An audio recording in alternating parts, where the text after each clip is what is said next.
Even when as human beings we know what is right to do, even when we have the information to solve problems, such as we know there's going to be a drought in the southwestern part of the United States, and that a lot of our fertile agricultural grounds are going to want to return to desert-like environments. We already know this, and we actually have the technology to build desal plants and larger reservoirs and to prepare for this. But even when we have that information, there's something that gets in the way and prevents us from acting proactively to save our species.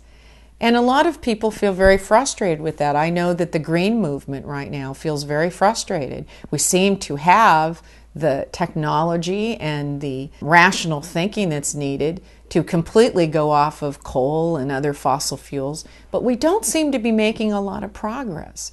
And I think people today are mystified by that. What's stopping us from getting on with the job of fixing these problems that really threaten our planet and threaten future generations? When I was undergraduate at UCSB in 1976, a very important book in my life came out by a biologist by the name of E.O. Wilson, who's a professor at Harvard University today. Wilson published a book called Sociobiology, and in it, he was explaining that all animals, including human beings, are born with certain genetic predispositions. As a biologist, I think Wilson assumed that all of us knew that. But the predominant philosophy or belief about human beings at that time in 1976 was that children were born as blank slates. And depending on what we wrote on that blank slate, that would determine the kind of personality and future that that child would have. And so Wilson's book turned out to be controversial, much to his surprise. And people began protesting him. In fact, I think at one conference someone dumped a bucket of water over his head and accused him of being a determinist. But I don't think that today there's much debate about whether we have certain genetic predispositions.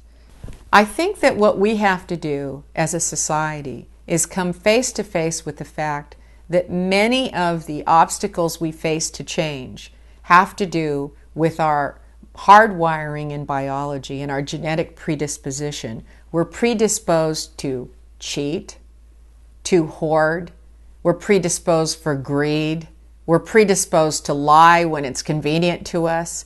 These are predispositions. So when we go out and we find people like Bernie Madoff and we say, how could he take all that money, far more than he ever needed? It comes as no surprise to me, because that is what the human organism wants to do.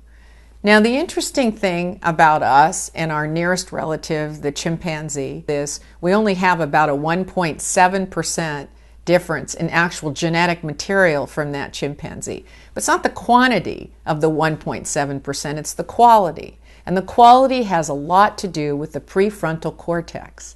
The fact is that we know what's better for us, and we have the capability to make a better choice.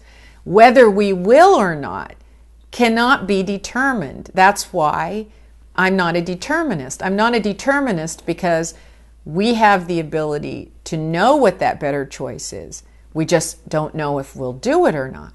And every day we come up against our genetic predispositions to want to eat donuts and lay on the couch, to hoard more than we need, to compete against each other, even though we know cooperation is the name of the game.